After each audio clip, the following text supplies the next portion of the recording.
जय हिंद दोस्तों, त्यागी trading tips में आपका स्वागत है। दोस्तों, इस वीडियो के अंदर हम बात करने वाले हैं यहाँ पर बोलेंगे 4 शेयर के लिए पॉजिटिव खबर है, 2 शेयर के लिए नेगेटिव खबर यहाँ पर होने वाली है।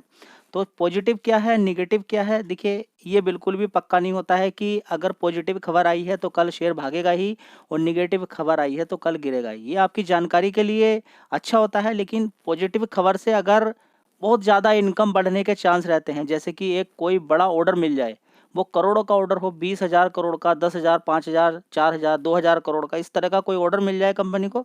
जैसे कि किसी कोई इलेक्ट्रिक व्हीकल बनाने वाली कंपनी, उसको एक बड़ा ऑर्डर मिल जाए, 4,000, 5,000 बस बनाने का ऑर्डर मिल जाए, तो एक कंपनी के लिए अच्छी पॉजिटिव खबर रहती है। तो अगले दिन भी या सेम डे भी तेज़ी बन जाती है। लेकिन इस तरह की पॉजिटिव खबरें जो आती हैं वो 100 में से 70% थोड़ा सा तेज़ी दिखा देती हैं कुछ समय के लिए। लेकिन इसका मतलब ये नहीं कि शेयर भागता ही चला जाएगा, क्योंकि अभी अगर खबर आई है, उसका इम्पैक्ट आने वाले टाइम में देखने को मिल जाता है, तो लोग खरीद के लंबे समय के लिए रख लेते हैं। खबर क्या है, पहले देख लीजिए। तो पॉजिटिव खबर यहाँ पर देख लेते हैं, किसके लिए? बैंक के लिए। लेकिन आप लोगों के लिए देखिए, अगर आप शेयर होल्डर हैं, शेयर खरीदे हैं, तब तो अच्छी बात है। लेकिन अगर क्रेडिट कार्ड आपने लिया हुआ, तो आपके लिए एक नेगेटिव खबर हो सकती है। तो हम शेयर मार्केट के अकॉर्डिंग यहाँ पर काम करेंगे।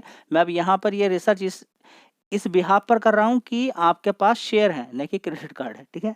तो क्रेडिट कार्ड के अकॉर्डिंग आप अपना अनुमान लगाइएगा, ठीक है? तो यहाँ पर जो भी लोग क्रेडिट कार्ड यूज़ करते हैं, अगर उन्होंने टाइम पर पेमेंट नहीं किया, तो 30% तक का इंटरेस्ट, ब्याज, सारा चीज़ें लगाया जा स मतलब कि अभी तक लगाया जा सकता था नॉर्मली 30% तक। लेकिन बैंकों ने बोला नहीं, हम तो 30% से भी ज़्यादा लगाएँगे, तो मामला कोर्ट के अंदर पहुँच गया। लेकिन कोर्ट के अंदर ये लड़ाई फाइट चल रही थी, ठीक है? कोर्ट के अंदर ये लड़ाई चल रही थी, फाइट चल रही थी काफ़ी समय से, लगभग 10-12 साल से। तो अब यहाँ पर सुप्रीम कोर्ट ने फाइनली ये बोल दिया है कि बैंक 30% से भी ज़्यादा का इंटरेस्ट लगा सकते हैं, ठीक है? कोई कैप नहीं है, यानी कि लिमिट नहीं है, यहाँ पर 30%, 40% तक भी लगाया जा सकता है। अब देखिए, क्रेडिट कार्ड क्या है, जितने भी बैंक होते हैं क्रेडिट कार्ड बाँटते हैं। कुछ कम बाँटते हैं, कुछ ज़्यादा बाँटते हैं, ज़्यादातर क्रेडिट कार्ड बाँटते ही हैं। तो हम यहाँ पर बात करेंगे, पॉजिटिव खबर हो गई बैंकों के लिए। लेकिन बैंकों में किन 4 बैंकों के लिए या 3 बैंकों के लिए या पहला कौन-सा बैंक होगा जो सबसे ज़्यादा क्रेडिट कार्ड बाँटता है?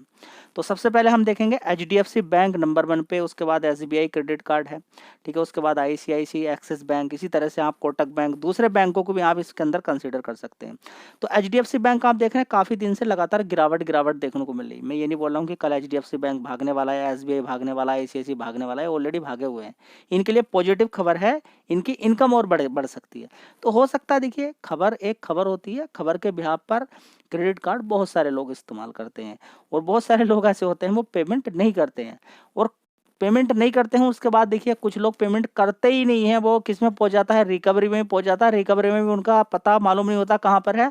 फाइनली ये बोल भी देते हैं कि भाई हम नहीं दे सकते हैं, ठीक है? लेकिन बैंकों को मालूम है कि किस-किस तरीके से पैसा निकालना होता है। लेकिन जो लोग कुछ समय के लिए नहीं दे पाते हैं, 1-2 महीने के लिए, उनसे उन लोगों का भी देखिए, ये सारी चीज़ें 30 आप सोच रहे होंगे कि सुप्रीम कोर्ट ने इतना गलत डिसीज़न क्यों ले लिया?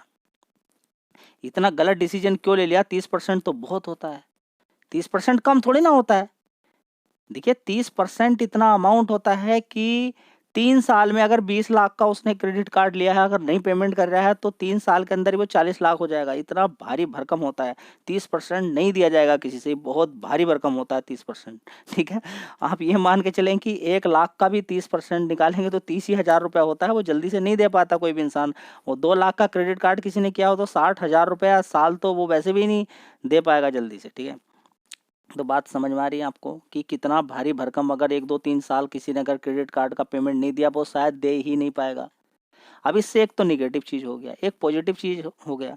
नेगेटिव ये हो गया कि अगर ये कम लगाते तो शायद वो थोड़ा अमाउंट देख के पेमेंट कर देता।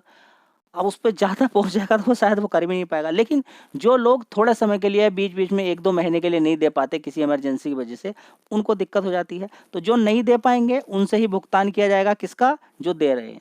तो इसलिए 30% किया गया है। देखिए, यह तो गलत ही बात है, 30% नहीं करना चाहिए, लेकिन इसको 2 तरीके से देखा जाएगा। जो नहीं देने वाले उनका भुगतान कौन करेगा?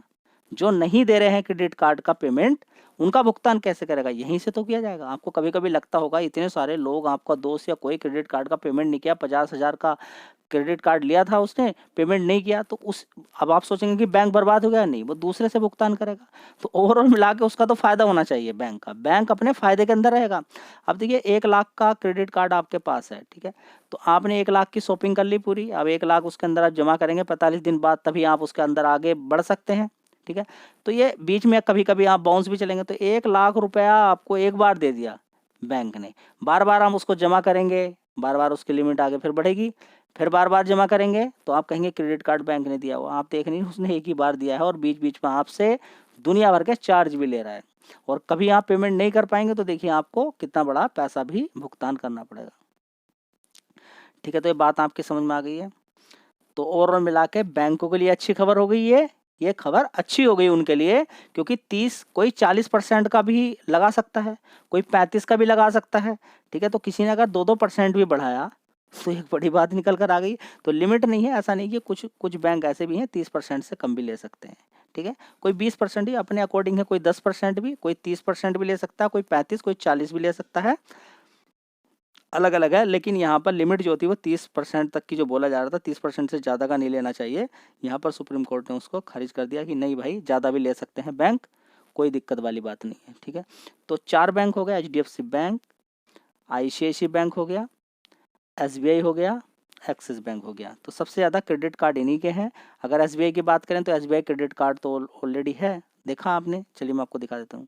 तो दोस्तों देख लीजिए यहाँ पर एसबीआई कार्ड पेमेंट, यहाँ पर आप देख सकते हैं कि एसबीआई का ऑलरेडी यहाँ पर देखिए गिरा हुआ ही है। कभी कितने का होता था, 1100 रुपये तक पहुँच गया, फिर नीचे नीचे नीचे नीचे अब काफ़ी नीचे तक आ चुका है। ये मान के चलिए कि 52 वीक लो देखिए इसका कितना, 647, और ये कितने में चला है, 688। मतलब 52 वीक लो के आसपास ये शेयर कामकाज करता हुआ नजर आ रहा है। फंडामेंटल ठीक है कंपनी के, बस ये है कि गिरता ही जा रहा है नीचे। मार्केट कैप भी देखिए इसका कितना है, 65,000 करोड़ का मार्केट कैप है। तो जी कल तेज़ी बन सकती है, देखिए वो मैंने आपसे बताया कि यहाँ पर कंफर्म कुछ नहीं होता है स्टॉक मार्केट के अंदर। देखिएगा तेज़ी ऑलरेडी ऊपर भी खुल सकता है, आप एकदम न्यूज़ को देखने के बाद कूद जाए तो बड़ा गड़बड़ हो सकता है मामला, ठीक है? फिलहाल देखें डाउ जोन्स के अंदर भी तेज़ी है। अभी यहाँ पर सेंटा की रैली भी यहाँ पर देखने को आपको मिल सकती है, जो नॉर्मली मिलती रहती है, पक्का कुछ नहीं है मार्केट के अंदर, देखने को मिल सकती है। हो सकता है बहुत बड़ी तेज़ी एकदम मिल जाए, आप उसके अंदर देख भी नहीं पाएंगे, कर भी नहीं पाएंगे उसको, ठीक है? जब रैली बनती है तो रैली बनती चली जाती है, एक एक दिन के अंदर शेयर बहुत बहुत भाग जाते हैं, काफ़ी सारे शेयर्स। तो लोगों का जो डर था वो निकल कर बाहर आ जाता है, फिर आप हाई पे खरीद लेते हैं लालच में आके, जबकि गिरावट जब आपको बहुत ज़्यादा डर लग रहा हो तब आपको खरीदना होता है। तो ये 4 शेयर बहुत ही ज़्यादा मजबूत है। नॉर्मली देखिए ये तो एक न्यूज़ हुई, अगर आपको कुछ भी नहीं आता है, कुछ भी नहीं आता है, तो एचडीएफसी बैंक, ये जो 4 शेयर बताएं, एसबीआई बैंक, आईसीआईसी बैंक और एक्सिस बैंक, इन्हें गिरावट पे एसआईपी करें। ये बीच बीच में गिरेंगे भागेंगे, गिरेंगे भागेंगे। डायरेक्टली मैं इनका पूरे पूरे साल का प्रॉफिट में जल्दी जल्दी आपको दिखा रहा हूँ, चलिए। तो अगर हम यहाँ पर देखने की कोशिश करते हैं एचडीएफसी बैंक को, तो एक साल पहले देखिए 6,900 करोड़ का इस कंपनी का प्रॉफिट था। उसके बाद 8,700 करोड़ का हो गया, 10,700 करोड़ का, 12,000 करोड़ का, 15,000 करोड़, उसके बाद 18,000 करोड़, उसके बाद 22,000 करोड़ का, उसके बाद 27,000 करोड़ का हो गया, 31,000 करोड़, 38,000 करोड़, 46,000 करोड़, 65,000 करोड़, 71,000 करोड़। देख रहे हैं एचडीएफसी बैंक का प्रॉफिट लगातार बढ़ता ही जा रहा है, इसलिए शेयर ने भी अच्छा खासा उछाल मल्टीबैगर रिटर्न आपको बना के दे दिए, ठीक है? तो अगर 10 साल पहले, 5 साल पहले अगर आप स्टॉक मार्केट के अंदर थे, आप ढूंढ रहे थे कोई बढ़िया शेयर, तो ये शेयर गिरता है, बढ़ता है, गिरता बढ़ता है, कोई कहीं पर भी खरीदा हो, अल्टीमेटली वो निकल ही जाता है अगर वो एसआईपी कर रहा है तो, ठीक है? मल्टीबैगर रिटर्न तो अब यहाँ पर मुश्किल है बनने आपके, क्योंकि मार्केट कैप बढ़ चुका है। लेकिन शेयर गिरावट पे अगर मिलता है तो आप काम कर सकते हैं, कहीं दूसरी जगह जाने की जरूरत ही नहीं है आपको, ये 4 ही शेयर आपका काम करेंगे। लेकिन मल्टीबैगर रिटर्न भूल जाइएगा यहाँ पर। दोस्तों अगर बात करते हैं एसबीआई बैंक की, तो देख लीजिए यहाँ पर 18,000 करोड़, उसके बाद 14,000 करोड़, 17,000 करोड़, उसके बाद 13,000 करोड़, देखिए गिरावट भी हो गई यहाँ पर। और एसबीआई बैंक उसके बाद देखिए कितना शानदार प्रॉफिट पूरे पूरे साल का दिखा रहा है, 3,000 करोड़ से 21,000 करोड़, 23,000 करोड़, उसके बाद 37,000 करोड़, 57,000, 69,000 करोड़, 74,000 करोड़, ठीक है? तो इस तरीके से लगातार इस कंपनी का बढ़िया प्रॉफिट ऊपर की तरफ बढ़ा है। तो गिरावटें मिलती हैं, अभी भी नीचे की साइड में गिरा था, 100 रुपये ऊपर से गिर गया था। उसके बाद देखिए फिर अच्छा खासा उछाल देखने को मिला, फिर गिरावट मिलती है, फिर बीच में कभी भी फिर उछाल मार सकता है। चलिए, तो अगर बात करते हैं आईसीआईसीआई बैंक की, तो 10,000 करोड़ का रेवेन्यू था, उसके बाद 11,000 करोड़, उसके बाद 12,000 करोड़, 10,000 करोड़, 11,000 करोड़, 9,000, 5,000, बीच में दिक्कत थी आईसीआईसीआई बैंक के अंदर भी। उसके बाद देखिए 11,000 करोड़ हो गया आईसीआईसीआई बैंक का, फिर 20,000 करोड़, 26,000 करोड़ का, 35,000 करोड़, 46,000 करोड़ और 50,000 करोड़। अब देखिए लगातार बढ़ता ही जा रहा है। देखिए हो सकता है कि कल बैंक निफ्टी के अंदर अच्छी खासी तेजी मिल जाए अगर ये 4 शेयर भाग जाते हैं या और भी शेयर भाग जाते हैं। देखिए बैंक, बहुत सारे बैंक हैं जो क्रेडिट कार्ड बांटते हैं, तो सारे बैंकों के अंदर भी तेजी देखने को आपको मिल सकती है। देखिए मिल सकती है वर्ड इस्तेमाल किया गया है, पक्का कुछ नहीं होता है स्टॉक मार्केट के अंदर, याद रखिएगा दोस्तों। अब बात कर लेते हैं एक्सिस बैंक के बारे में। 5,200 करोड़ का रेवेन्यू था, उसके बाद 6,300 करोड़, उसके बाद नहीं, प्रॉफिट की बात चल रही है यहाँ पर 5 से पूरे पूरे साल का। ये 6,000 करोड़ का, फिर 7,000 करोड़, उसके बाद 8,000 करोड़ का, उसके बाद 3,900 करोड़ का, उसके बाद 4,000 करोड़ का, उसके बाद 400 करोड़ का, उसके बाद 5,000 करोड़, 1,800 करोड़, उसके बाद 7,000 करोड़, 14,000 करोड़, उसके बाद 10,000 करोड़, उसके बाद देखेंगे 26,000 करोड़, उसके बाद 28,000 करोड़। फ्लक्चुएशन बहुत होती है एक्सिस बैंक में प्रॉफिट को लेकर, ठीक है, तो ये भी आपको मालूम होना चाहिए। तो कल देखते हैं क्या यहाँ पर होता है। चलिए अब 2 निगेटिव खबर के बारे में देख लेते हैं। यहाँ पर देखिए खबर, देखिए शेयर तो ठीक है, अच्छी खासी तेजी बनी है, 17% की तेजी एक दिन के अंदर इस शेयर के अंदर बनी है। एक महीने के अंदर 37% ये शेयर भाग चुका है। देखिए इंश्योरेंस वाली जितनी भी कंपनियां हैं, ठीक है, मैं यहाँ पर सिर्फ 3 कंपनियों के बारे में यहाँ पर बताने वाला हूँ, और आप देख लीजिएगा इंश्योरेंस वाली बहुत सारी कंपनियां हैं। तो उसमें क्या बोला गया था कि एक अच्छा जीएसटी से रहित मिलेगा, जीएसटी की कोई दिक्कत परेशानी नहीं होने वाली। जीएसटी की जैसे कि बात करें हेल्थ एंड इंश्योरेंस से रिलेटेड कि जीएसटी नहीं देना पड़ेगा, सरकार कुछ इस तरह का अनाउंसमेंट कर सकती है, लेकिन इस तरह का कोई अनाउंसमेंट देखने को नहीं मिला है। आगे मिल सकता है, फिलहाल अभी नहीं मिला, तो उसका इम्पैक्ट यहाँ पर देखने को मिल सकता है। देखिए गारंटी वाली कोई बात नहीं है, किसी भी शेयर की कोई रिकमेंडेशन नहीं है, गिरावट देखने को मिल सकती है क्योंकि एक महीने के अंदर यहाँ पर 37%, देखिए ऑलरेडी इतनी तेजी बनी है एक महीने के अंदर, तो गिरावट तो देखने को वैसे भी नॉर्मली मिल सकती है। लेकिन हो सकता है कि टोटली मार्केट ही अगर अप चला जाए तो फिर गिरावट का कोई मतलब नहीं रहता। अगर पॉजिटिव भी खबर कहीं पर देखने को मिलेगी तो उसके बिहाफ पर क्या होता है कि गिरावट ही, अगर कहीं पॉजिटिव खबर और गिरावट हो तो उसके शेयर के अंदर भी गिरावट देखने को मिल जाती है। मार्केट का काम करने का तरीका ही इस तरीके का है दोस्तों। अगली कंपनी होगी new India assurance company limited. बात करें 213 रुपए का भाव यहाँ पर देखने को मिला। एक महीने के अंदर देखेंगे 21% की तेजी शेयर के अंदर है। कितनी? एक महीने के अंदर 21% की तेजी शेयर के अंदर बन चुकी है। तो बात समझ में आ रही है आपको? क्या यहाँ पर कुछ समझ में आ रहा है कि इस शेयर के अंदर भी आपको हल्की फुल्की देखेंगे। फिलहाल तो देखेंगे इस शेयर का हाई देखिए पहले आप, ठीक है, 324 रुपये था, अभी नीचे ही काम कर रहा है। 324 रुपये से काफ़ी करेक्शन के साथ ही मिल रहा है। कंपनी बढ़िया अच्छा प्रॉफिट है। मार्केट कैप भी इसका देखेंगे 35,000 करोड़ का मार्केट कैप है। तो अकॉर्डिंगली देखिएगा, जल्दीबाजी कुछ ना करे। एक न्यूज़ है, निगेटिव न्यूज़ है, इसके लिए बस ये शेयर है। निगेटिव न्यूज़ का मतलब ये नहीं कि कंपनी खत्म हो गई है, बर्बाद हो गई है, ठीक है।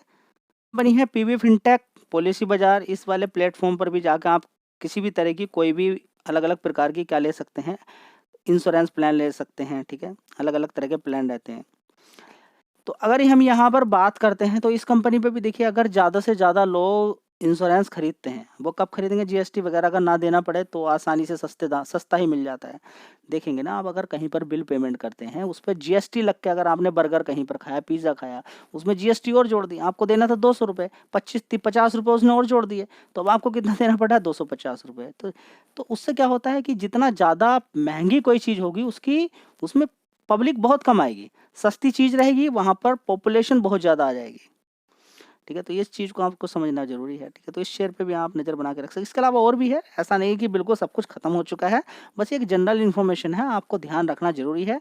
ये भी शेयर काफ़ी ऊपर ही है।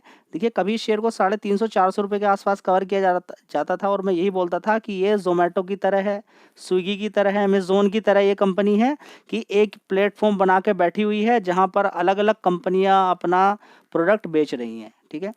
तो इस चीज़ पर आपका ध्यान होना चाहिए। इसका कमीशन बनता रहता है, पैसा इस कंपनी का बनता रहता है। ऊपर से बड़े ऊंचे लेवल से शेयर सीधा सीधा गिरता कितना पहुंच गया था यहाँ पर देखिए 400 रुपये से भी नीचे, और देखिए उसके बाद तेजी तेजी तेजी तेजी तेजी कहाँ पर पहुंच गया, ठीक है। तो ये सारी बातें आपको मालूम होना चाहिए, ठीक है। तो चाहो तो शेयर पर भी आप फोकस कर सकते हो।